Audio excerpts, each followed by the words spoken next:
আজকের এই আয়োজন, এত সুন্দর একটি আয়োজন করবার জন্য কর্তৃপক্ষকে আমি ধন্যবাদ জানাই এবং বিশেষভাবে ধন্যবাদ জানাই আমাকে এখানে এসে কিছু কথা বলবার সুযোগ দেওয়ার জন্য। এবং সেই সাথে বিশেষভাবে কৃতজ্ঞতা জ্ঞাপন করছি ঢাকা বিশ্ববিদ্যালয় সিরাত মাহফিল 2024 বাস্তবায়ন কমিটির প্রতি, যারা আমাকে এখানে দাঁড়াবার সুযোগ করে দিয়েছেন। বিশেষভাবে অন্তঃস্থল থেকে কৃতজ্ঞতা জানাচ্ছি ঢাকা বিশ্ববিদ্যালয় কর্তৃপক্ষকে এই চমৎকার আয়োজনটি করবার অনুমতি প্রদান করবার জন্য। কেন প্রিয় নবী সাল্লাল্লাহু আলাইহি সাল্লাম সম্পর্কে আমাদের জানতে হবে। মুসলিম অমুসলিম যে কোনো মানুষ যদি তিনি সত্যি সত্যানুসন্ধানী হয়ে থাকেন, আমার মনে হয় তার জীবনে একবার হলেও মুহাম্মদ সাল্লাল্লাহু আলাইহি সাল্লামের জীবনী পাঠ করে দেখা উচিত।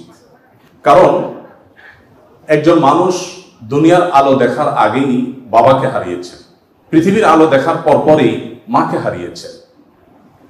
বাবা এবং মা দুজনকে মানুষ যখন একেবারে শৈশবের শুরুতে হারিয়ে ফেলেন, ঠিক এরকম পরিস্থিতিতে একটা শিশুর জীবনের সামনের দিনগুলো কত কঠিন হয় সেটা বলার অপেক্ষা রাখে না।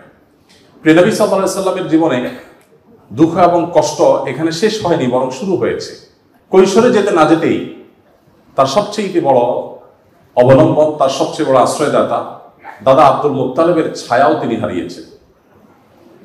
এবং তিনি সামান্য একটু যখন সমাজে মাথা উঁচু করে দাঁড়াচ্ছিলেন, ততক্ষণে তার বহু চ্যালেঞ্জ সামনে চলে এসেছে। আর ঠিক সেই সময়টাতে তাকে ঘর থেকে যিনি সর্বাত্মক সহযোগিতা করছেন, ভেতর থেকে যিনি তাকে অনুপ্রেরণা দিচ্ছিলেন, তার সেই সহধর্মিণী খাদিজা রাদিয়াল্লাহু তাআলা আনহা, আর বাহির থেকে যিনি তাকে আশ্রয় দিচ্ছিলেন, সহযোগিতা করছিলেন, তার একমাত্র অবলম্বন ছিলেন, পায়ের তলের মাটি ছিলেন সেই চাচা আবু তালেব। ঠিক একই সময় আল্লাহ রাব্বুল আলামিন এই দুটি ছায়াকেও তার মাথার উপর থেকে সরিয়ে দিলেন। এরপর শুরু হলো মক্কার চিরচেনা মানুষগুলোর অচেনা আচরণ, তাদের সেই দুঃসহ নির্যাতন, জুলুম, এই সবগুলোকে পাশ কাটিয়ে তিনি আপন মিশনকে বাস্তবায়নের লক্ষ্যে এগিয়ে যেতে লাগলেন। যখন মক্কাতে আর থাকতে পারছিলেন না, আল্লাহর নির্দেশে হিজরত করলেন মদিনায় গিয়ে। সেখানে একটু শান্তিতে বসবাস করবেন সেই সুযোগটাও তাকে দেয়া হয়নি। তাকে সেখানে চাপিয়ে দেওয়া হয়েছে বদর, উহুদ, খন্দক, একের পর এক যুদ্ধ, বিগ্রহ, আগ্রাসন, জুলুম, নিষ্পেষণ। একটি একটি করে বাধা পেরিয়ে তিনি মাত্র মদিনায় হিজরতের পর 10 বছরের মধ্যে গোটা পৃথিবীর মোড় পরিবর্তন করে তার মিশনকে সাকসেসের সর্বোচ্চ শিখরে পৌঁছে তারপর দুনিয়া থেকে চলে গেলেন। একজন মানুষ যার পৃথিবীর আলো দেখার আগে থেকেই বিপদ মাথার উপর ছিল, পৃথিবীতে আসার পর পদে পদে একটা পর একটা পায়ের তলের মাটিগুলো সরে যেতে লাগলো।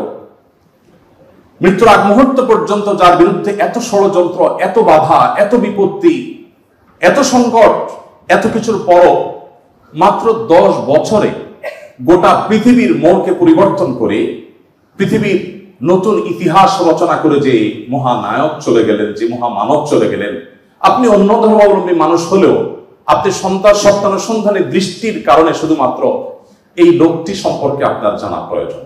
যে মানুষটির সামগ্রিক জীবনে একটি জায়গা পাওয়া যায় না যে জায়গাটি দেখে বলা যায় যে এখানে তিনি একটি ভুল সিদ্ধান্ত গ্রহণ করে সরি বলতে বাধ্য হয়েছে।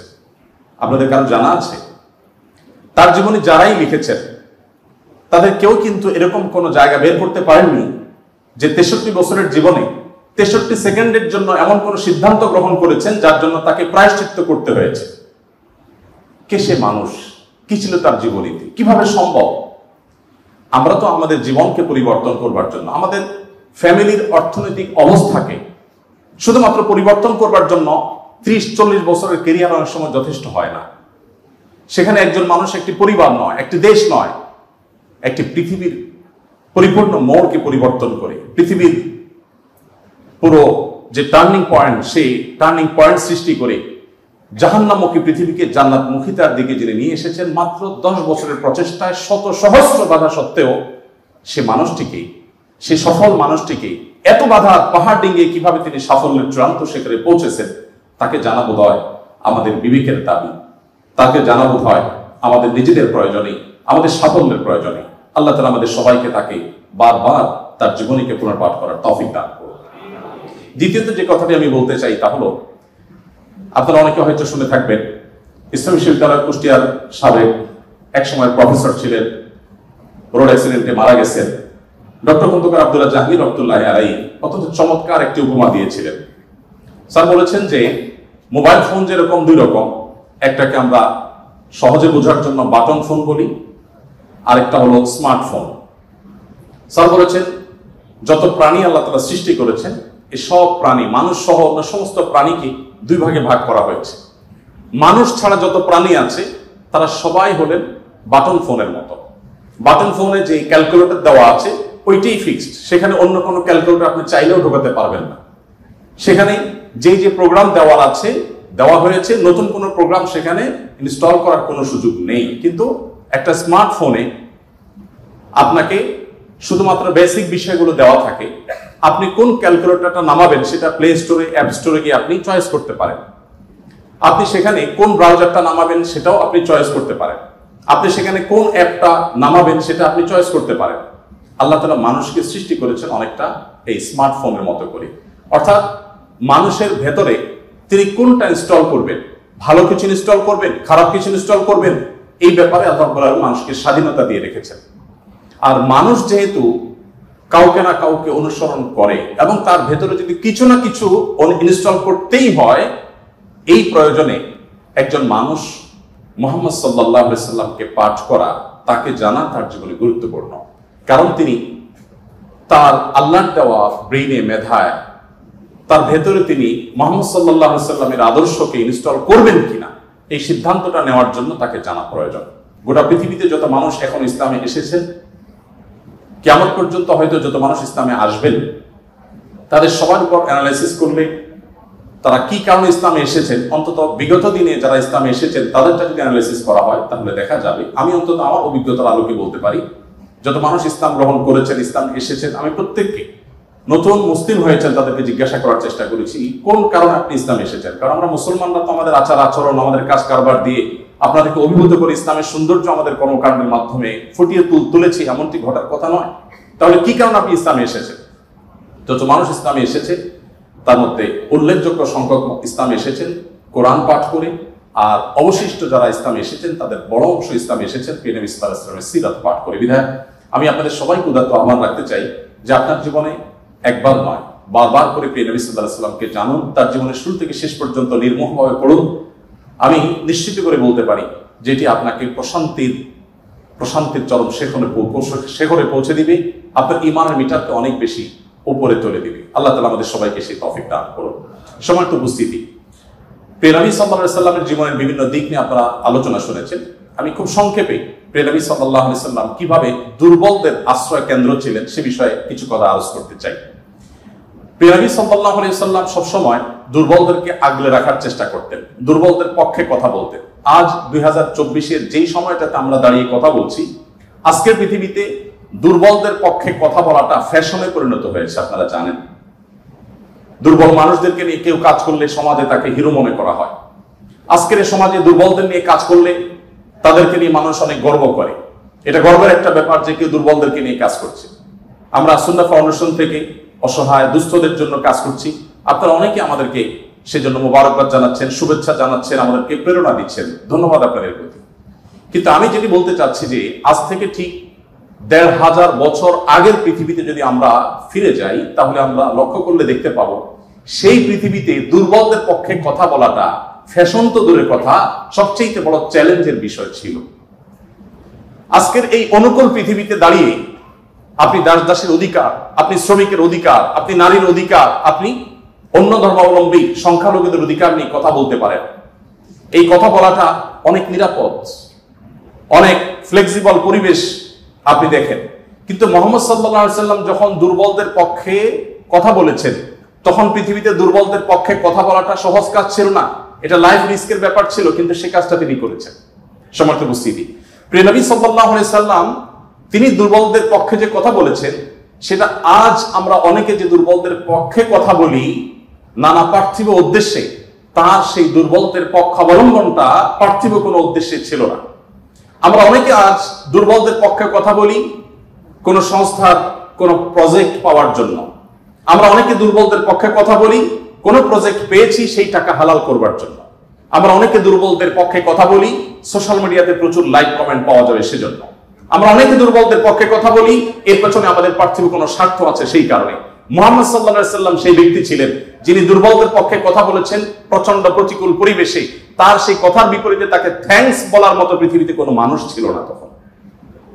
মুহাম্মদ সাল্লাল্লাহু আলাইহি সাল্লাম দুর্বলদের পক্ষে কি বলেছেন এটা নিয়ে ঘন্টাকে ঘন্টা কথা বললেও, কি করেছেন তাদের জন্য ঘন্টাকে ঘন্টা আলোচনা করলেও শেষ হবে না। কিন্তু সময় খুবই সংক্ষিপ্ত, আমি এই জন্য মোটা দাগে মূল কথাগুলোতে চলে যেতে চাই। সর্বপ্রথম যেটি বলতে চাই, প্রিয় নবী সাল্লাল্লাহু আলাইহি সাল্লামের আবু দাউদ, তিরমিজি এবং নাসাই বর্ণিত এক হাদিস থেকে আমরা জানতে পারি, তিনি বলেছেন, তোমরা তোমাদের যে সমস্ত দুর্বল মানুষরা আছে সেই সমস্ত দুর্বল মানুষদের ব্যাপারে আমার কাছে তালাশ করবে, খোঁজ খবর নিবে, তাদের জন্য কোনো কিছুর প্রয়োজন হলে আমাকে বলবে। কেন? কারণ তোমরা জানো যে তোমাদের আল্লাহ তাআলার তরফ থেকে যে রিজিক প্রাপ্ত হও, ফাইন্নামা তুরজাকুন ওয়া তুনসারুনা বিদুআফাইকুম, তোমাদের যারা দুর্বল আছে সে দুর্বল এবং অসহায় মানুষগুলোর উসিলায়, তাদের কারণে আল্লাহ তাআলা তোমাদেরকে যুদ্ধ বিগ্রহে শত্রুর বিপক্ষে জয় দিয়ে থাকেন, সেগুলো তাদের কারণে দেন। আবার একইভাবে তোমাদের যে রিজিক আল্লাহ তাআলা দিয়ে থাকেন, এই রিজিকটা তোমাদের মধ্যে থাকা যে দুর্বল মানুষগুলো আছে তাদের কারণে আল্লাহ তাআলা দিয়ে থাকেন। সম্মানিত উপস্থিতি, এই হাদিসের মাধ্যমে নবী সাল্লাল্লাহু আলাইহি সাল্লাম বোঝাতে চেয়েছেন তার আশেপাশে দুর্বল মানুষেরাই বেশি থাকে। আপনারা জানেন বেলাল, আম্মার, সোহেব, আরো যে সমস্ত সাহাবী ছিলেন, সালমান ফারসি রাদিয়াল্লাহু তাআলা আনহু সহ, এই সমস্ত অসহায় মানুষগুলো একাধারে বহিরাগত, বাহির থেকে আসা। আরবের মানুষরা বাহিরের মানুষদেরকে মানুষ মনে করতে কুণ্ঠাবোধ করে অনেকে, বা বেশিরভাগ। সেই সময়ের বাস্তবতা ছিল অনেকটা সেরকম। নবী করিম সাল্লাল্লাহু আলাইহি সাল্লাম সেই পরিস্থিতিতে বাহির থেকে আসা সালমান ফারসি শুধু তার পরামর্শে গোটা মদিনার চতুর্পাশে পরীক্ষা খনন করা সেই কষ্টসাধ্য কাজ শুরু করে দিয়েছিলেন। তিনি বেলাল রাদিয়াল্লাহু তাআলার মতো একজন নিগ্রো, ইথিওপিয়ান এবং বাহির থেকে আসা কৃতদাস ছিলেন, সেই মানুষটিকে নবী সাল্লাল্লাহু আলাইহি সাল্লাম মুয়াজ্জিন বানিয়েছেন। আজ আমাদের সমাজে মুয়াজ্জিন মানে খুব সাদামাটা একটা পদ, তখন মুয়াজ্জিন ছিলেন নবী করিম সাল্লাল্লাহু আলাইহি সাল্লামের পর সবচেয়ে মসজিদের মধ্যে থাকা সম্মানজনক পদ। নবী করিম সাল্লাল্লাহু আলাইহি সাল্লাম এভাবে দুর্বল সাহাবীদেরকে যে আগলে রাখতেন, দুর্বল সাহাবীদের মধ্যে তিনি থাকতেন এমন ভাবে যে আজ নেতারা যদি অন্যদের সাথে চলে, নেতা কে এটা পরিচয় দেওয়ার প্রয়োজন হয় না। কোন পাওয়ারফুল ব্যক্তি, কোন নেতা, তিনি যদি তার অনুসারীদেরকে সাথে নিয়ে অনুসারীদের বেষ্টিত হয়ে হাঁটেন, তো তাকে চেনার জন্য কারো জিজ্ঞেস করতে হবে না। আমাদের প্রিয় নবী সাল্লাল্লাহু আলাইহি সাল্লাম তিনি যখন সাহাবীদের মধ্যে বসা থাকতেন, তখন বাহির থেকে আসা মানুষরা জিজ্ঞেস করতে হতো, মান ফিকুম মুহাম্মদ, তোমাদের মধ্যে মুহাম্মদ লোকটা কে? আপনি চিন্তা করুন, তার বসার মোড়টা এমন ছিল যে অন্য 10 জন সাধারণ সাহাবীর মধ্যে তিনি নিজেকে মিশিয়ে ফেলতেন। তার মধ্যে কোনো অহংকার ছিল না, এমন ভাবে দুর্বলদের সাথে নিজেকে মিশিয়ে ফেলতেন যে বাহির থেকে আসা মানুষ তার অ্যাটিটিউড দেখে, তার বডি ল্যাঙ্গুয়েজ দেখে চেনার কোনো উপায় ছিল না যে মুহাম্মদ নেতা লোকটি কে, সাল্লাল্লাহু আলাইহি ওয়াসাল্লাম। সম্মানিত উপস্থিতি, ঠিক একইভাবে আমরা জানি নবী করিম সাল্লাল্লাহু আলাইহি ওয়াসাল্লাম কারা জান্নাতবাসী, জান্নাতি লোকদের মার্কা কি সেটা বলতে গিয়ে বলেছেন যে আলা আখবিরুকুম বিআহলিল জান্নাহ, তোমাদেরকে কি আমি বলে দিব না যে তোমাদের মধ্যে বিচরণকারী মানুষদের মধ্যে কারা কারা জান্নাতি, জান্নাতি হিসাবে তোমরা কাদেরকে সুধারণা করতে পারো, তাদের আলামত কি, যে আলামত দেখে তুমি অনুমান করবে, আন্দাজ করবে লোকটা জান্নাতি। নবী করিম সাল্লাল্লাহু আলাইহি ওয়াসাল্লামের পর নিজে জবাব দিয়ে বলেছেন, কুল্লু দাঈফিন মুতাদাঈফ, যে সমস্ত মানুষগুলো দুর্বল, বিনয়ী, নিরীহ, এই মানুষগুলো জান্নাতি। অর্থাৎ যদি তাদের ঈমান অন্য সব বিষয়গুলো ঠিকঠাক থাকে, পাশাপাশি তিনি যদি নিরীহ গোছের হন, বিনয়ী হন, বিনম্র হন, তিনি যদি খুব বেশি অহংকারী, অনেক বেশি রূঢ় স্বভাবের না হন, তাহলে এই মানুষগুলো জান্নাতি হওয়ার এটি একটি বড় লক্ষণ। এখানে নবী করিম সাল্লাল্লাহু আলাইহি ওয়াসাল্লাম দুর্বলতাকে জান্নাতি হওয়ার বা বিনয়কে জান্নাতি হওয়ার লক্ষণ হিসেবে উল্লেখ করেছেন। এখান থেকে বোঝা যায় দুর্বলদের অবস্থান তার কাছে কেমন ছিল। আমরা নবী সাল্লাল্লাহু আলাইহি ওয়াসাল্লামের যে দুর্বলদের প্রতি তার যে ভালোবাসা, তাদের অধিকার আদায়ের প্রচেষ্টা, তাদেরকে সমাজে তাদের যথাযথ অধিকার ফিরিয়ে দেওয়ার প্রচেষ্টা, সে সম্পর্কে যদি আমরা কয়েকটা উপমা দিতে চাই, আমরা একজন করে বলতে চাই। নারীদের ব্যাপারে বলতে চাই, আপনারা জানেন নবী সাল্লাল্লাহু আলাইহি ওয়াসাল্লাম যে সমাজে এসেছেন সেই সমাজে নারী হিসেবে জন্মগ্রহণ করাটা এটা একটা অপরাধ ছিল। জীবন্ত কন্যাকে নিজের বাবা নিজের হাতে পুঁতে ফেলত শুধুমাত্র কন্যা হওয়ার কারণে। আল্লাহ কোরআনে বলেছেন, ওয়া ইযা বুশিরা আহাদুহুম বিল উনসা যাল্লা ওয়াজহুহু মুসওয়াদ্দান ওয়া হুয়া কাযীব, কারোর কন্যা সন্তান হয়েছে এই সংবাদটা তাকে দেয়া হলে তার মুখটা কালো হয়ে যেত। এরকম ভয়ঙ্কর এক বাস্তবতার মধ্যে নবী সাল্লাল্লাহু আলাইহি ওয়াসাল্লাম এসেছে। আমি আবারও বলছি, আজকের সমাজে নারী অধিকার নিয়ে কথা বলা এটা অনেক সহজ।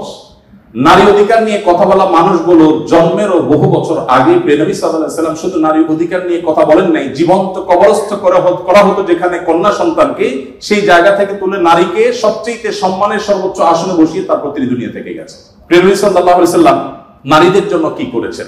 কোরআনে আল্লাহ তাআলা বলেছেন ওয়াশিরুহুন্না বিল মারুফ, হে পুরুষেরা তোমরা তোমাদের স্ত্রীদের সাথে যথাযথভাবে সুন্দরতম উপায়ে তাদের সাথে বসবাস করো, তোমাদের জীবন অতিবাহিত করো, সংসার করো ভালোভাবে, খারাপভাবে তাদের সাথে তোমরা সংসার করবে না, সতর্ক করেছেন। কোরআনে কারিমে একটি সূরা আছে, আপনারা জানেন, সূরার নাম হলো সূরাতুন নিসা, অর্থাৎ নারীগণের সূরা। কোরআনে কিন্তু পুরুষগণের সূরা নামে কোনো সূরা নেই, সূরাতুর রিজাল নামে কোনো সূরা নেই, কিন্তু সূরাতুন নিসা নামে সূরা আছে, এবং সেটা ছোটখাটো 2-4-5 আয়াতের সূরা না, কোরআনের সবচেয়ে বড় সূরাগুলোর একটি। এবং কোরআনে শুধুমাত্র নারীদের বিধিবিধান বর্ণনা করবার জন্য সূরা তাহরিম, সূরা তালাক, অনেকগুলো সূরা আল্লাহ তাআলা নাযিল করেছেন স্পেশাল নারীদের বিধিবিধান বর্ণনা করবার জন্য। পুরুষদের জন্য আলাদা কোনো স্পেশাল বিধিবিধান, তাদের অধিকার, তাদের করণীয়, তাদের বিষয়গুলোকে আলোকপাত করবার জন্য কোনো আলাদা স্পেশাল কোনো সূরা নেই। কোরআনে আল্লাহ রাব্বুল আলামিন নারীদের সম্পর্কে যত আলোচনা করেছেন, শুধু সেগুলোই ঘন্টায় ঘন্টা আলোচনা করলে শেষ করা যাবে না। প্রিয় নবী সাল্লাল্লাহু আলাইহি ওয়াসাল্লাম তার, আপনারা জানেন, একাধিক স্ত্রী ছিলেন। একাধিক স্ত্রী থাকলে দাম্পত্য জীবনে টুকটাক মনোমালিন্য হয়, তার ক্ষেত্রেও হয়েছে। তিনি কখনো কোন নারীর গায়ে আঘাত করেননি, কোন নারীকে কখনো প্রহার করেননি, তার জীবনে একটি বারের জন্য সেই ঘটনা ঘটেনি। আপনারা অনেকে হয়তো শুনে থাকবেন, উহুদের যুদ্ধে প্রিয় নবী সাল্লাল্লাহু আলাইহি ওয়াসাল্লামের তরবারি একজন সাহাবীকে দেওয়া হয়েছে। তিনি দূর থেকে লক্ষ্য করলেন একজন নারী খুব বিভৎস একটি দৃশ্যের অবতারণা করেছে, তার নাম ছিল হিন্দা, আপনারা জানেন।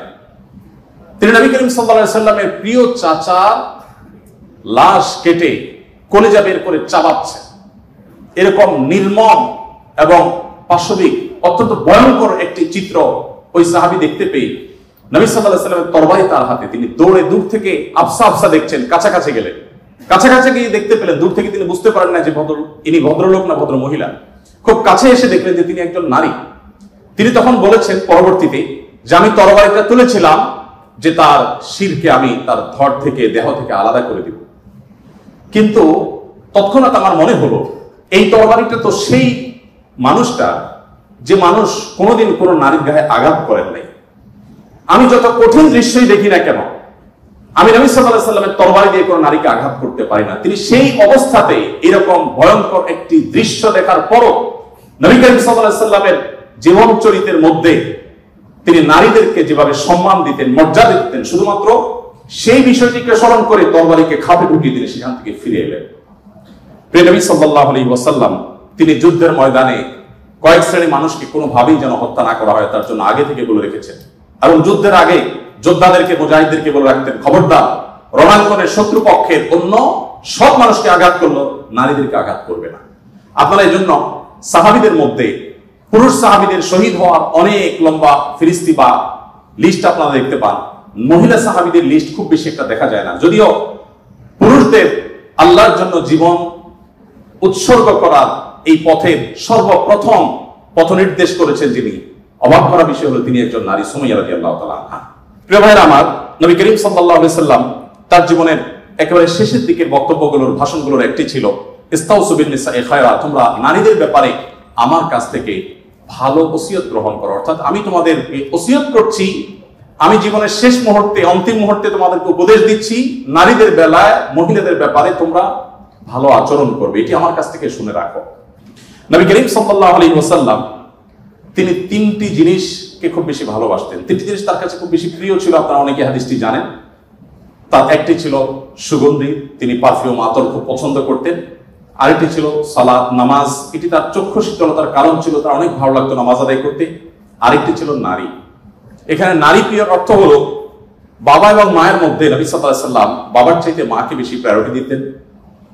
সন্তানের মধ্যে ছেলে এবং মেয়ের মধ্যে মেয়েকে বেশি ভালোবাসতেন, এত বেশি ভালোবাসতেন যে নবী সাল্লাল্লাহু আলাইহি ওয়াসাল্লামকে আল্লাহ তাআলা ছেলে সন্তান দিয়েছেন, তাদের সবাইকে শৈশবে মৃত্যু দিয়েছেন, তার একমাত্র 4টি কন্যা সন্তানকে বাঁচিয়ে রেখেছেন। দিন শেষে তিনি কন্যাদের বাবা হয়ে বেঁচে ছিলেন, ছেলেদের বাবা হয়ে বেঁচে ছিলেন না। ঠিক একই ভাবে নবী সাল্লাল্লাহু আলাইহি ওয়াসাল্লামের আরেকটা হাদিস সহিহ মুসলিমে বর্ণিত হয়েছে, আমরা জানি নবী সাল্লাল্লাহু আলাইহি ওয়াসাল্লাম বলেছেন, কেউ যদি তার 2টি কন্যা সন্তানকে প্রাপ্তবয়স্ক হওয়া পর্যন্ত সুন্দর আচরণ করে, যথাযথভাবে লালন পালন করে, কোনো প্রকার বৈষম্য না করে, অবিচার না করে, তাদের প্রতি সদাচরণ করে, তো কিয়ামতের ময়দানে নবী সাল্লাল্লাহু আলাইহি ওয়াসাল্লাম বলেছেন সেই লোক শুধু জান্নাতে যাবে না, কিয়ামতের দিন আল্লাহ নবী সাল্লাল্লাহু আলাইহি ওয়াসাল্লাম বলেছেন, আনা ওয়া হুয়া কাহাতাইন, সে এই দুটি আঙ্গুল যেরকম পাশাপাশি অবস্থান করছে জান্নাতে আমার ঠিক কাছাকাছি এইভাবে অবস্থান করবে দুটি কন্যা সন্তানকে যথাযথভাবে পালন করবার কারণে। আমি জানি না আপনারা নিশ্চয়ই অনেকে অনেক হাদিস পড়ে থাকবেন, আপনারা এমন কোন হাদিস পেয়েছেন কিনা যে 1 ডজন ছেলে সন্তান লালন পালন করলে এইরকম কোন ফজিলত এর কথা কোথাও বলা হয়েছে? আপনারা দেখেছেন এরকম কোন হাদিস? আমি অন্তত পাই না যে 1 ডজন ছেলে লালন পালন করেছে কোনো মা বাবা, তার বিনিময়ে তাদেরকে নবী সাল্লাল্লাহু আলাইহি ওয়াসাল্লাম বলেছে যে 12টা যেহেতু করেছে, 2টা মেয়ের বিপরীতে 12টা ছেলে করেছে, একটা পুরস্কার হোক না, এরকম কোন পুরস্কারের কথা আমার জানা নেই। এরপরে যখন এক শ্রেণীর মানুষ বলে যে ইসলাম নারীদেরকে ঠকিয়েছে, তখন তাদের ব্যাপারে কি বলা যায় সেটা আপনারা ঠিক করবেন। সম্মানিত উপস্থিতি, নবী করিম সাল্লাল্লাহু আলাইহি ওয়াসাল্লাম বলেছেন, কোন বাবা, কোন অভিভাবক, কোন প্যারেন্টস, কোন মা যদি কোনো কন্যার কারণে কন্যা দায়গ্রস্ত হয়ে পড়ে, সমাজের মানুষের কুসংস্কারের কারণে যদি তার মুখটা ছোট হয়ে যায়, কোন কারণে তিনি যদি কোণঠাসাময় পরিস্থিতির মধ্যে পড়ে যান, এরপরও তিনি যদি সেই মেয়েদেরকে লালন পালন করার ক্ষেত্রে কোনো কার্পণ্য না করেন, সমাজের বিরুদ্ধে দাঁড়িয়ে বুক টান টান করে যে তার কন্যাদেরকে তিনি ভালোবাসা দেন, সদাচরণ করেন, তাদের অধিকার যথাযথভাবে দিয়ে দেন, তাহলে সেক্ষেত্রে নবী সাল্লাল্লাহু আলাইহি ওয়াসাল্লাম বলেছেন এই কন্যাদের প্রতি সদাচরণ করবার কারণে জাহান্নাম থেকে মুক্তির কারণ হবে কিয়ামতের ময়দানে ওই ব্যক্তির জন্য। এটি নবী সাল্লাল্লাহু আলাইহি ওয়াসাল্লামের বহু হাদিস আছে, আমি আর সেদিকে যাব না, শুধুমাত্র একটি হাদিস বলে শেষ করব। সেটা হলো, আপনারা জানেন নবী করিম সাল্লাল্লাহু আলাইহি ওয়াসাল্লামকে জিজ্ঞাসা করা হলো, ইয়া রাসূলুল্লাহ মান আহাক্কুন নাসি বিহুসনি সুহবাতি, আমার সবচেয়ে ভালো আচরণ পাওয়ার অধিকারটা কার? নবীজি সাল্লাল্লাহু আলাইহি ওয়াসাল্লাম বলেছেন, উম্মাক, তুমি সবচেয়ে ভালো আচরণ করবে তোমার মায়ের। এরপর জিজ্ঞাসা করা হলো, হে আল্লাহর রাসূল তারপর? আপনারা জানেন হাদিসটি খুবই প্রসিদ্ধ হাদিস, তিনি বলেছেন তারপর তোমার মায়ের। জিজ্ঞাসা করা হলো তারপর, এরপর বললেন তারপরও তোমার মায়ের। এরপর সাহাবী যখন জিজ্ঞাসা করলেন ইয়া রাসূলুল্লাহ তারপর, এরপর বললেন তোমার বাবা। আপনারা অনেকে শুনেছেন ডক্টর জাকির নায়েক, তিনি এই হাদিস প্রসঙ্গে বলেছেন আল্লাহ নবী সাল্লাল্লাহু আলাইহি ওয়াসাল্লাম গোল্ড মেডেলটাও দিলেন মাকে, তারপর সিলভার মেডেলটাও দিলেন মাকে, ব্রোঞ্জটাও দিলেন মাকে, বাবাকে দিলেন একটা সান্ত্বনা পুরস্কার। এরপরে যদি কেউ বলে যে ইসলাম নারীদেরকে ঠকিয়েছে, যে যুক্তিতে বলে সেটা আপনারাও জানেন আমিও জানি, বলা হয় বাবার সম্পদে ছেলে যদি 2 টাকা পায়, মেয়ে 1 টাকা পায়, এখানে মেয়ের প্রতি অবিচার করা হয়েছে। আপনারা জানেন এর মতো হাস্যকর একটা দাবি আরেকটি হতে পারে না, কারণ ছেলে বেচারা, এতক্ষণ শুধু মেয়েদের কথা বলছি, আসলে তো ছেলেদেরকে আমরা দুর্বল হিসেবে দেখি। ছেলে বেচারা প্রাপ্তবয়স্ক হওয়ার পর বাবা মা তার ভরণ পোষণ দিতে বাধ্য নন। যদি বাবা বলেন যে তুমি প্রাপ্তবয়স্ক হয়ে গেছো, তোমার চাল ডাল তুমি জোগাড় করো, বাবা মা সেটা বলতে পারেন, সে রাইট তাদের আছে। বিয়ে এখনো বেচারা করে নাই, মাত্র প্রাপ্তবয়স্ক হয়েছে। এরপর প্রাপ্তবয়স্ক হওয়ার পর যখন বিয়ে শাদীর চিন্তা করে, বাপ মা এটা বলতেই পারেন যে বাবা তোমার বিয়ে শাদীর টাকা তুমি জোগাড় করো, আমি তোমার বইয়ের গহনা কিনে দিব, মোহর জোগাড় করব, তোমার খরচ খরচা দিব। এটা বাবা মা করতে বাধ্য নন শরীয়তের দৃষ্টিকোণ থেকে, ছেলেটা ছেলেকেই জোগাড় করতে হবে। আপনাদের অনেকগুলো প্রশ্ন আমার কাছে আসছে, এর মধ্যে সবচেয়ে কমন যে প্রশ্ন বারবার এসেছে সেটা হলো যুবকদের প্রশ্ন, বাবা মা বিয়ে দিতে চায় না, আমরা কি করব? আমি সে প্রশ্ন উত্তরে যেতে পারবো কিনা জানি না, তবে তরুণদেরকে আহাজারে আমার খুব কষ্ট দেয়, কারণ আমি খুব বেশি বয়সে বিয়ে করিনি, আমি এখন নানা হয়েছি, আপনারা অনেকে জানেন।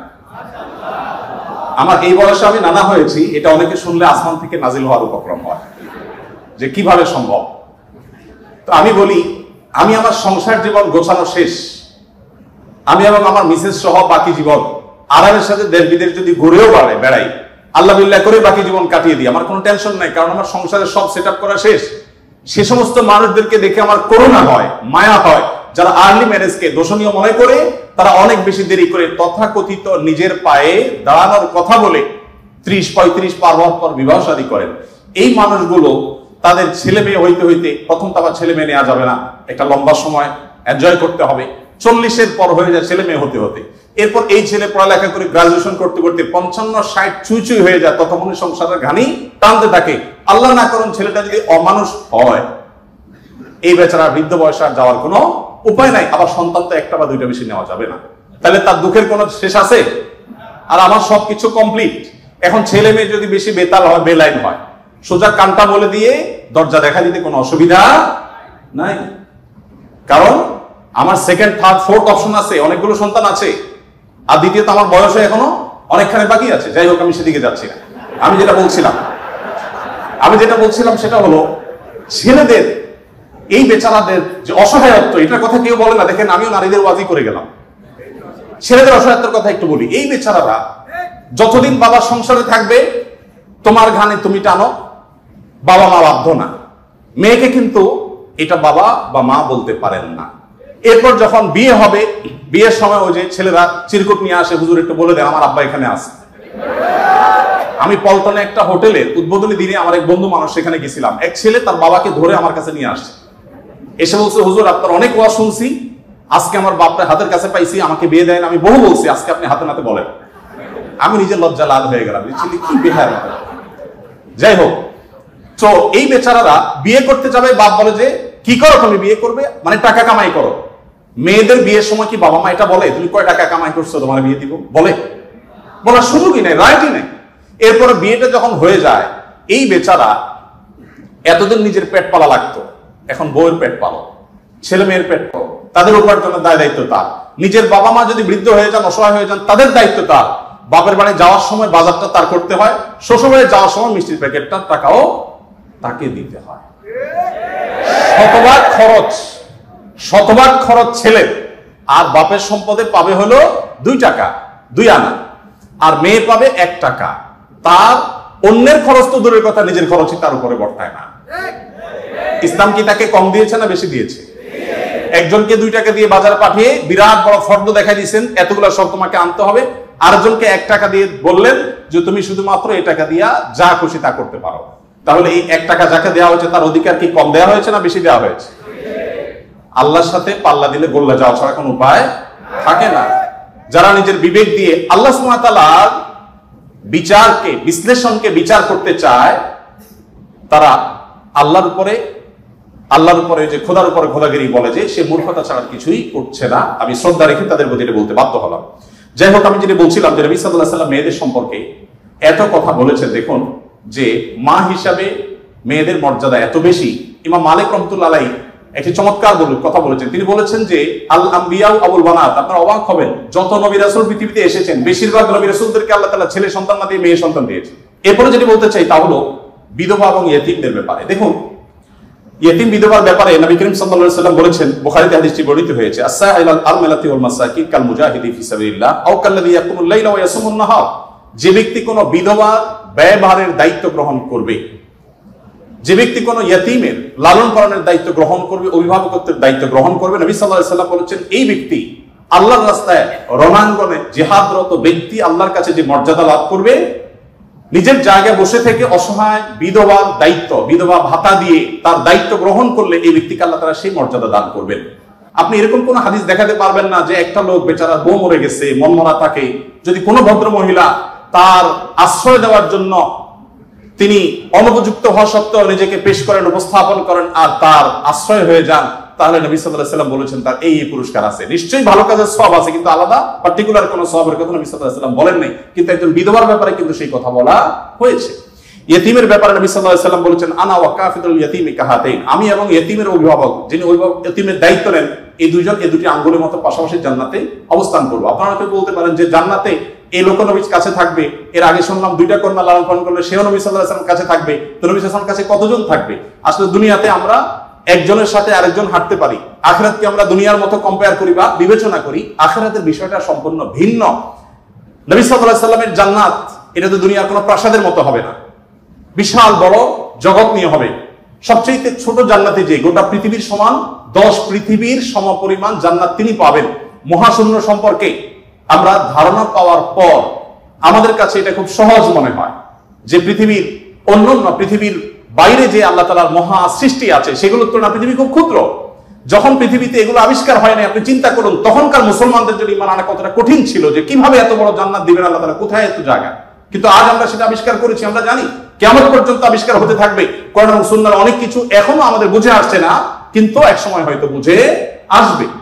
তো যাই হোক, নবী করিম সাল্লাল্লাহু আলাইহি ওয়াসাল্লাম ইয়েতিমের ব্যাপারে এই সুসংবাদ আমাদেরকে দিয়েছেন। এবং নবী সাল্লাল্লাহু আলাইহি ওয়াসাল্লাম আরেকটা হাদিস বলে আমি শেষ করব। তিনি বলেছেন, যে ব্যক্তি তার পরিবারের মধ্যে কোনো ইয়েতিমকে সংযুক্ত করেন, এই জায়গা আমি একটু থামবো। ইয়েতিমকে সংযুক্ত করার মানেটা কি? আমাদের দেশে ইয়েতিম বা গরিবের বাচ্চাকে লালন পালন অনেকেই করেন, কিন্তু সেটা নিজের ধান্দায় করেন, গরিবের প্রয়োজনে না। কিভাবে সেটা? কারণ সন্তান হচ্ছে না, তখন তিনি একটু বাবা ডাক শুনতে চান, মা ডাক শুনতে চান। তো এই জায়গা থেকে তিনি একটা বাচ্চাকে নিয়ে আসেন, অসহায় মানুষের, কারো কোনো বাচ্চার বাবা মারা গেছেন, বাবা মারা গেছেন, মা মারা গেছেন, তাকে নিয়ে আসেন। সেই বাচ্চাটাকে এনে লালন পালন করেন এবং মনে করেন আমি অনেক সওয়াবের কাজ করছি। আপনি অবশ্যই সওয়াবের কাজ করছেন না যদি আপনার উদ্দেশ্য হয় আপনার যে মা ডাক শোনা, বাবা ডাক শোনা সেটা, আর যদি আপনার উদ্দেশ্য হয় যে না আমি তাকে লালন পালন করতে চাই, সে তার মায়ের কাছেই থাকুক, আমি তার ভরণ পোষণ দিব, তার পড়াশোনার খরচ চালাবো, তার অভিভাবকত্ব করবো, তাকে আশ্রয় দিব, তাহলে আপনি এই হাদিসের সুসংবাদ পাবেন ইনশাআল্লাহ তাআলা।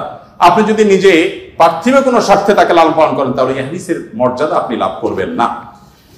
নবী করিম সাল্লাল্লাহু আলাইহি ওয়াসাল্লাম মুসনাদ আহমদে বর্ণিত একটা হাদিসে আসছে, তিনি বলেছেন যে এক ব্যক্তি তার কাছে বলেছে, আল্লাহর রাসূল আমার অন্তরটা অনেক শক্ত, আমি খুব শক্ত হৃদয়ের মানুষ, আমার মনটা নরম হয় না, আপনি আমাকে কোনো একটা পরামর্শ দিন। নবী সাল্লাল্লাহু আলাইহি ওয়াসাল্লাম বলেছেন তুমি ইতিমের মাথায় হাত বুলাবে, তোমার মন নরম হবে এবং সেই সাথে অসহায়দের তুমি খাদ্য দান করবে, আহার দিবে। এই দুটি কাজ যদি তুমি করো তাহলে তোমার অন্তরের কাঠিন্য দূর হয়ে যাবে। আমাদের অনেকের মধ্যে এই অভিযোগ আছে, আমরা এই আমলগুলো করতে পারি। নবী সাল্লাল্লাহু আলাইহি ওয়াসাল্লাম দুর্বলদের মধ্যে যারা দাস দাসী ছিলেন তাদের জন্য কি করেছেন আপনারা অনেকে জানেন। ইসলামের অনেকগুলো গুরুত্বপূর্ণ বিধিবিধান আছে, এর মধ্যে থেকে একটা হলো দাস দাসী মুক্ত করার বিধান। যদি কোনো পুরুষ, কোনো স্বামী যদি তার স্ত্রীকে মায়ের সাথে তুলনা করেন, মায়ের সাথে তুলনা করার একটা পর্যায়ে আছে যেটাকে ইসলামী ফিকহের পরিভাষায় জেহার বলা হয়। রাগে বসে এরকম অনেকে করে থাকেন যে আমার মা যেরকম হারাম তুমি এরকম হারাম, তালাকের মতোই অনেকটা এই টাইপের কথা যদি কেউ বলেন তার প্রায়শ্চিত্ত হলো তাকে একটি দাস মুক্ত করতে হবে। কেউ যদি ইচ্ছাকৃতভাবে রোজা ভঙ্গ করেন তাহলে তার প্রায়শ্চিত্ত হলো তাকে একটি দাস মুক্ত করতে হবে। কেউ যদি শপথ করে শপথ রক্ষা না করেন, ভঙ্গ করেন, তাহলে তাকে দাস মুক্ত করতে হবে। কেউ যদি কোনো মানুষকে হত্যা করেন, ভুলে হত্যা করেন, তার প্রায়শ্চিত্তগুলোর মধ্যে থেকে একটা হলো তাকে দাস মুক্ত করতে হবে। এভাবে ইসলাম অনেকগুলো ভুলের প্রায়শ্চিত্ত হিসাবে অন্য কোনো অপশনের চাইতে দাস মুক্তিকে প্রায়োরিটি দিয়েছে, গুরুত্ব দিয়েছেন। নবী সাল্লাল্লাহু আলাইহি ওয়াসাল্লাম বারবার বলেছেন, কারণ তিনি চাইতেন মানুষ দাস না থাকুক, মানুষ মুক্ত হয়ে যাক। নবী সাল্লাল্লাহু আলাইহি ওয়াসাল্লাম আজকের পৃথিবীর মতো ফ্যাক্টরি রেভলিউশনের পর মানুষের মুক্তির জন্য বা দাস প্রথার বিরুদ্ধে তিনি কথা বলেছেন এমন না। আমি আগেই বলেছি আজ পৃথিবীতে বহু দুর্বলদের পক্ষে কথা বলা মানুষ পাবেন, তার সবগুলোই বেশিরভাগই দেখবেন স্বার্থের কারণে। আমরা নিজেরাও দুর্বলদের সহযোগিতা করি। এই যে বন্যা গেল, অনেকেই বন্যার সময় ত্রাণ নিয়ে গেছেন জাস্ট একটা ছবির জন্য, অনেকে ত্রাণ নিয়ে গেছেন, কষ্ট করেছেন, শুধু তার একটা লাইক দরকার, কিছু লাইক দরকার, কিছু কমেন্ট দরকার, কিছু বাহবা দরকার। তো নবী সাল্লাল্লাহু আলাইহি ওয়াসাল্লাম দাস দাসীদের মুক্তির জন্য কথা বলেছেন সেই সমাজে যখন দাস দাসী ছিল আজকের যুগে বিএমডব্লিউ মালিক হলে যেরকম গর্বের, দাস দাসী থাকা সেরকম গর্বের। এরকম মূল্যবান অ্যাসেট কোনো বিনিময় ছাড়া মুক্ত করে দেওয়ার জন্য নবী সাল্লাল্লাহু আলাইহি ওয়াসাল্লাম উৎসাহিত করতেন। শুধু তাই নয়, আপনারা জানেন যে নবী করিম সাল্লাল্লাহু আলাইহি ওয়াসাল্লাম বলেছেন কোন দাসকে যদি কেউ মুক্ত করে তাহলে ওই দাসের প্রতিটি অঙ্গকে মুক্ত করার বিনিময়ে যে ব্যক্তি এই কাজটি করলেন আল্লাহ তাআলা ওই ব্যক্তিকে তার ওই অঙ্গকে জাহান্নাম থেকে মুক্তির পরোয়ানা দান করবেন। নবী সাল্লাল্লাহু আলাইহি ওয়াসাল্লাম আরেকটি হাদিস আছে, তিনি বলেছেন জীবনের শেষ কথা। নবী সাল্লাল্লাহু আলাইহি ওয়াসাল্লামের জীবনের শেষ কথা কি আমরা জানি, অনেকে জানি, আসসালাতু আসসালাত ওয়া মা মালাকাত আইমানুকুম। অর্থাৎ নবী করিম সাল্লাল্লাহু আলাইহি ওয়াসাল্লামের জীবনের শেষ কথা ছিল তোমরা নামাজের ব্যাপারে দায়িত্বশীল থাকবে, নামাজের ব্যাপারে দায়িত্বশীল থাকবে এবং তোমাদের দাস দাসীদের ব্যাপারে দায়িত্বশীল আচরণ করবে। এটা ছিল তার জীবনের শেষ কথা। একটা মানুষের কাছে দাস দাসীদের অধিকার কত গুরুত্বপূর্ণ হলে, অধীনস্থ মানুষগুলোর অধিকার কত গুরুত্বপূর্ণ হলে জীবনের শেষ কথা এটা বলে চলে যান যে তোমরা তাদের ব্যাপারে খবরদার সদাচরণ করবে, তাদের প্রতি কোনো জুলুম অবিচার করবে না। আপনারা অনেকে আবু মাসউদ আল-আনসারী রাদিয়াল্লাহু তাআলা আনহুর নাম শুনেছেন। আবু মাসউদ আল-আনসারী রাদিয়াল্লাহু তাআলা আনহু তার একজন দাসকে প্রহার করছিলেন, অধীনস্থকে, কাজের লোককে প্রহার করছিলেন। নবী সাল্লাল্লাহু আলাইহি ওয়াসাল্লাম পেছন থেকে বললেন, হে আবু মাসউদ, সাবধান, শুনে রাখো আবু মাসউদ, লাল্লাহু আকদারু আলাইকা মিনকা আলাই, তুমি এই দাসের প্রতি যতটা পাওয়ার রাখো, হোল্ড করো, আল্লাহ তাআলা তোমার উপর তার চেয়ে বেশি পাওয়ার হোল্ড করেন, মাইন্ড ইট। এই কথা শোনার পর আবু মাসউদ আনসারী রাদিয়াল্লাহু তাআলা আনহু সেই দাসকে মুক্ত করলেন। বলে ইয়া রাসূলুল্লাহ, আমি তাকে মুক্ত করে দিলেন। তখন নবী সাল্লাল্লাহু আলাইহি ওয়াসাল্লাম বলেছেন, যদি তুমি আজ তাকে মুক্ত না করতে জাহান্নাম তোমাকে স্পর্শ করতো। আব্দুল্লাহ ইবনে ওমর রাদিয়াল্লাহু তাআলা আনহু বলেছেন, আমি নবী করিম সাল্লাল্লাহু আলাইহি ওয়াসাল্লামকে বলতে শুনেছি, যে ব্যক্তি কোনো দাসের প্রতি জুলুম করবে, তাকে অন্যায়ভাবে প্রহার করবে, তার কাজের লোককে, অধীনস্থ লোককে, তার প্রায়শ্চিত্ত হলো সে অধীনস্থ লোকটাকে সে মুক্ত করে দিতে হবে, দাস মুক্ত করে দিতে হবে, যেটা সহজ কোনো ব্যাপার ছিল না তখন। বুখারীর একটি বিশ্ববিখ্যাত হাদিস, স্বর্ণের অক্ষরে যেটা টানিয়ে রাখা দরকার আমাদের বাসা বাড়িতে। নবী সাল্লাল্লাহু আলাইহি ওয়াসাল্লাম বলেছেন, ইখওয়ানুকুম খাওয়ালুকুম, তোমাদের ভাই ব্রাদার যারা, তারাই তোমাদের অধীনস্থ কাজের মানুষ। এই মানুষগুলো সম্পর্কে নবী সাল্লাল্লাহু আলাইহি ওয়াসাল্লাম বলেছেন, জাআলাহুমুল্লাহু তাহতা আইদিকুম, তাদেরকে আল্লাহ তাআলা তোমাদের অধীনস্থ করে দিয়েছেন। এর মধ্যে ইঙ্গিত রয়েছে আল্লাহ চাইলে তোমাকে তার অধীনে করে দিতে পারতেন।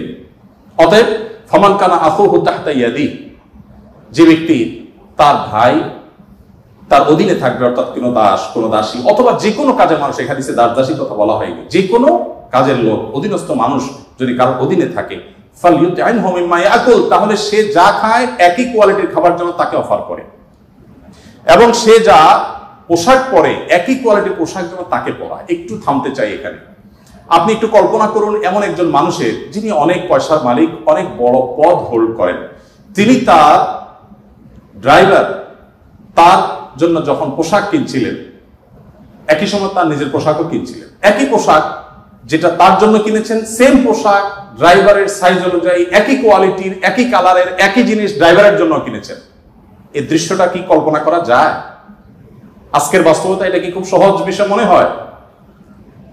আমরা তো অনেকে অধীনস্থ মানুষদের পাশে বসে খাবো এটাকেই দোষী বিষয় মনে করি। আমরা কিন্তু নিজেদেরকে সভ্য দাবি করি।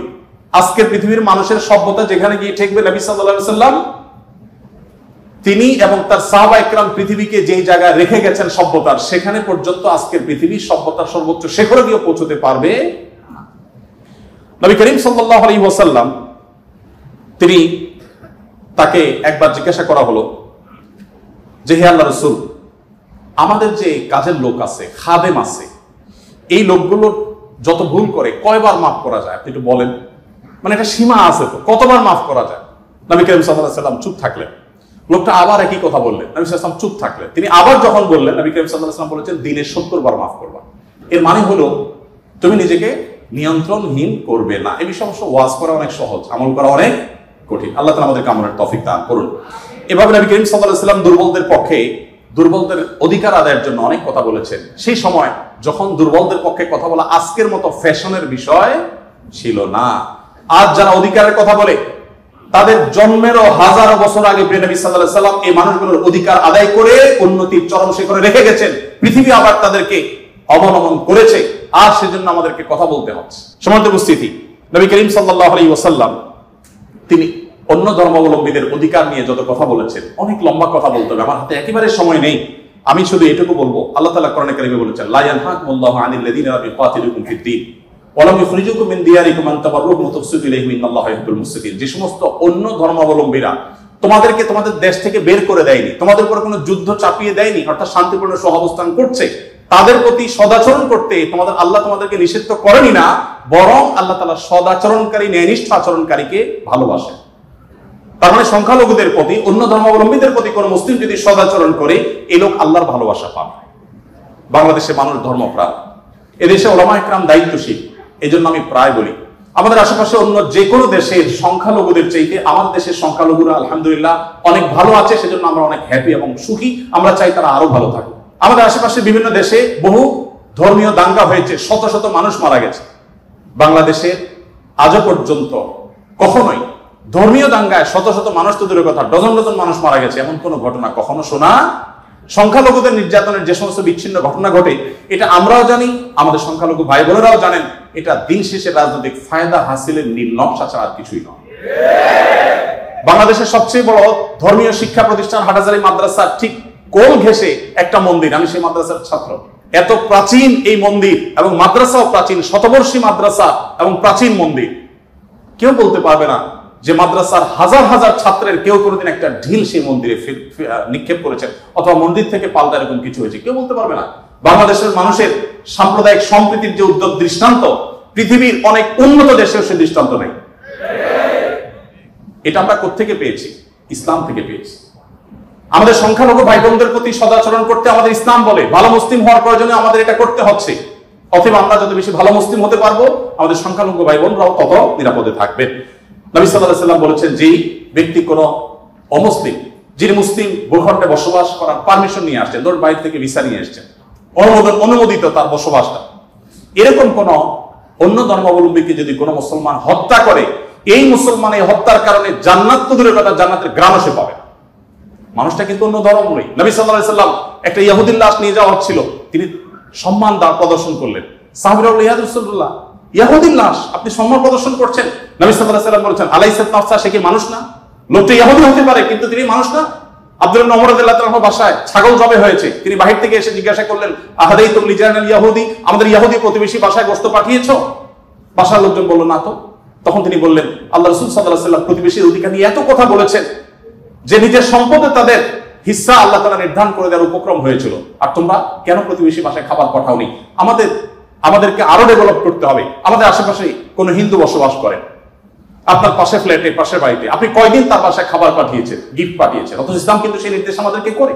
যাই হোক, নবী করিম সাল্লাল্লাহু আলাইহি ওয়াসাল্লাম চতুষ্পদ জন্তু, পশু পাখির প্রতি তার যে দয়া ছিল, তারা দুর্বল, তারা অসহায়, তাদের পক্ষে নবী সাল্লাল্লাহু আলাইহি ওয়াসাল্লামের যে অবস্থান ছিল, একবার আপনারা জানেন বিখ্যাত হাদিস, নবী সাল্লাল্লাহু আলাইহি ওয়াসাল্লাম বলেছেন যে অনেক আগের একটি ঘটনা, এক লোক তিনি যাচ্ছিলেন কোথাও পানি পান করার জন্য, কোন একটা কুয়াতে তিনি নেমেছেন, উঠে দেখতে পেলেন একটি কুকুর পিপাসায় সেরকম ফুসফুস করছে। তখন তিনি তার পোশাক খুলে পানিতে চুবিয়ে, সে পানির চিবিয়ে ওই কুকুরকে খাওয়ালেন। এই হাদিসটি দুই রকম আছে, একজন পুরুষের ক্ষেত্রে আছে, তিনি তার পায়ের মোজা খুলেছেন, একজন নারীর কথা আছে, তিনি তার ওড়না খুলে এই কাজটি করেছেন। ওই নারী ব্যভিচারিণী হওয়া সত্ত্বেও আল্লাহ তাআলা একটি প্রাণীর প্রতি এই ভালোবাসা, এই সম্প্রীতি দেখাবার জন্য তাকে মাফ এবং নাজাত দিয়ে দিয়েছেন। নবী সাল্লাল্লাহু আলাইহি ওয়াসাল্লাম বলেছেন যে এর বিপরীতে একজন নারী, আপনারা সেটাও শুনেছেন অনেকেই, যে একটি ইবাদত গুজার একজন নারী একটি বিড়ালকে বেঁধে রেখেছিলেন এবং সে বিড়ালকে বেঁধে রাখতে রাখতে এক পর্যায়ে না খেয়ে বিড়ালটি মারা গেছে, তাকে খাদ্য দেননি। শুধুমাত্র এই কারণে তিনি ইবাদত গুজার হওয়া সত্ত্বেও আল্লাহ তাআলা ওই নারীকে জাহান্নামী হিসেবে ঘোষণা করেছেন, শুধু একটা প্রাণীর জীবনের প্রতি এই হেয়ালিপনা করার জন্য। এখন প্রাণী তো দূরের কথা, মানুষের জীবন আমরা শেষ করে ফেলছি নির্দয়ভাবে। নবী করিম সাল্লাল্লাহু আলাইহি ওয়াসাল্লামের আরো হাদিস আমরা জানি, একটা পাখির দুটি বাচ্চাকে কেউ একজন ধরে নিয়ে গেলেন। নবী আলাইহিস সালাম যখন দেখলেন এই কাজটি কেউ করেছে, তখন বললেন যে কে কাজটি করেছো? তখন নবী করিম সাল্লাল্লাহু আলাইহি ওয়াসাল্লাম তাকে ডেকে বললেন, যাও, এই যে পাখি, মা পাখিটা সে ছটফট করছে আমি দেখতে পাচ্ছি, এই বাচ্চাগুলোকে সেখানে রেখে আসো, এটা তোমার জন্য জায়েজ নাই। মা পাখির বাচ্চাগুলোকে তুমি ছিনিয়ে আনবে জাস্ট তোমার বিনোদনের জন্য। তখন নবী করিম সাল্লাল্লাহু আলাইহি ওয়াসাল্লাম ওই নির্দেশ সাহাবীকে করেছেন এবং ভর্ৎসনা করেছেন এই কাজটি করবার জন্য। এর বিপরীতে আরেকটা ঘটনা আমরা জানি, এর পাশাপাশি আরেকটা ঘটনা আমরা জানি, নবী সাল্লাল্লাহু আলাইহি ওয়াসাল্লাম এক ব্যক্তিকে দেখলেন তিনি পিপিলিকার উপদ্রব থেকে বাঁচার জন্য আগুন দিয়ে পোড়াচ্ছেন। তিনি বলেছেন, খবরদার, লা ইউআযযিবু বিন-নার ইল্লা রাব্বুন নার, আগুন দিয়ে পুড়িয়ে নির্মম ভাবে তুমি এটাকে হত্যা করতে পারো। যদি হত্যা করতেই হয় তাহলে তুমি এমনি পিষে মেরে ফেলো, অন্য কোনো ভাবে মেরে ফেলো, নির্মম ভাবে তুমি মারতে পারো না। আমাদের অনেকে দেখবেন যে ওই যে এক ধরনের আঠা পাওয়া যায় ইঁদুর মারা, সে আঠা দিয়ে ইঁদুর মারার চেষ্টা করেন, নির্মম ভাবে মৃত্যু, হত্যা করা বা নিধন করা, এটা জায়েজ নেই। সে আপনাকে উপদ্রব করে, আপনি হত্যা করতে পারেন, কিন্তু নির্মম ভাবে হত্যা করবা বা হত্যাকে আপনি এনজয় করবেন, এই অধিকার আপনাকে ইসলাম দেয়নি। নবী করিম সাল্লাল্লাহু আলাইহি ওয়াসাল্লাম তার সাহাবী আব্দুল্লাহ ইবনে সাঈদ ইবনে জুবাইর বলেছেন যে সাহাবী আব্দুল্লাহ ইবনে ওমর রাদিয়াল্লাহু তাআলা আনহু একবার যাচ্ছিলেন, দেখলেন যে কুরাইশের কিছু যুবক কিছু পাখিকে বেঁধে রেখে তীর নিক্ষেপ করছিলেন হাত সই করার জন্য, এবং ওই পাখিগুলোর যে মালিক তাকে বলেছেন যেটা লাগবে না মিস হবে, ওই তীরটা তোমার, বিনিময়ে তুমি তীর পেয়ে যাবে, আর লাগলে তো পাখি মারা যাবে। এটা জাস্ট মজা করছিল তারা।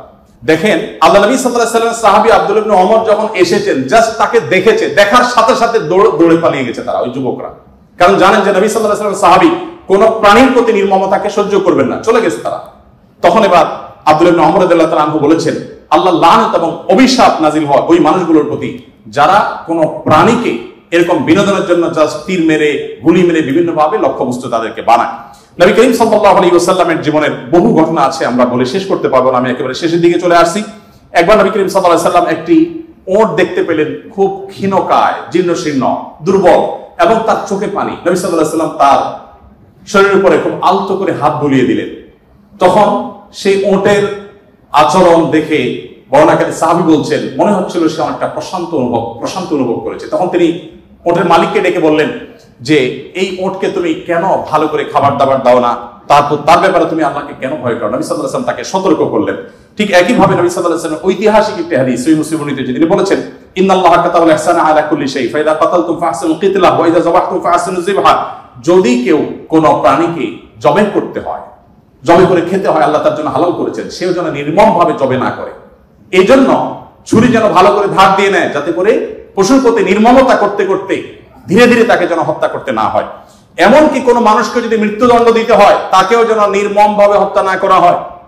প্রয়োজনে তাকে যদি মৃত্যুদণ্ড দিতে হয়, এমনকি রণাঙ্গনে যদি শত্রুপক্ষ হয়, নির্মম ভাবে তার অঙ্গ প্রত্যঙ্গ কেটে টুকরা টুকরা করবেন, এই নির্মমতা করার অনুমতি ইসলাম আপনাকে দেয়নি। আপনাকে মানুষ হতে বলেছে ইসলাম।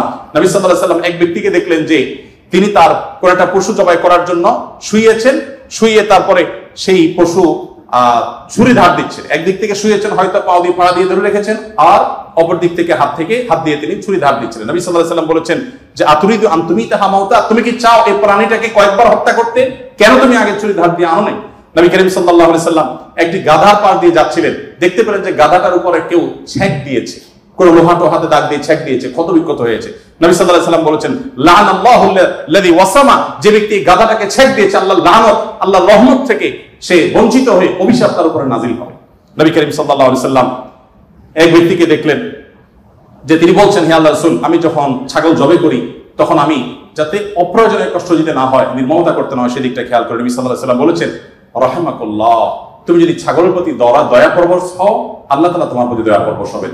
ভাইরা আমার, এমনকি তৃণলতা গাছপালা এগুলো প্রয়োজন ছাড়া যদি কেউ কাটে, নবী সাল্লাল্লাহু আলাইহি সাল্লাম বলেছেন ওই ব্যক্তির মাথায় আল্লাহ তাআলা জাহান্নামের আগুন নিক্ষেপ করেন। প্রয়োজন ছাড়া যদি বৃক্ষ নিধন করে কেউ, আমি যদি সারাদিন সারারাত বলি, হয়তো নবী সাল্লাল্লাহু আলাইহি সাল্লাম দুর্বলদের অধিকার আদায়ের জন্য কি করেছেন, শুধু কথা বলেননি, কি করেছেন সেগুলো বলে হয়তো শেষ করা যাবে না।